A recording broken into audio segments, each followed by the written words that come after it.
over to Cassidy. CJ, you had 16 straight points in that fourth quarter. It looked like to us that you couldn't miss. What did it feel like to you? I've been missing a lot the last 2 months with this thumb, so I got a smaller splint put on today, so I'm progressing well. And I just take good shots, try to make good shots. All the shots I take are shots I practice in. They ain't been going down for a while now, so it was good to see the ball go in. It's good to see us get a much needed win. And you guys dug deep, short-handed. But how would you describe just the collaborative effort, especially the activity you got from Herb Jones?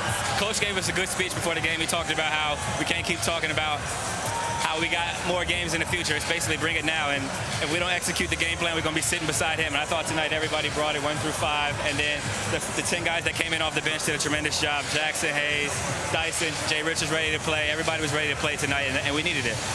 And look, Brandon Ingram leaving this game early, still no Zion. You've had to take a lot of onus on your shoulders all season. As you guys are fighting for your playoff hopes here down the stretch, what is your mentality as someone who has been through the trenches for so long? No excuse, just produce. Figure out a way to get the job done. Other guys got to step up and take advantage of the opportunities. I got to be more aggressive.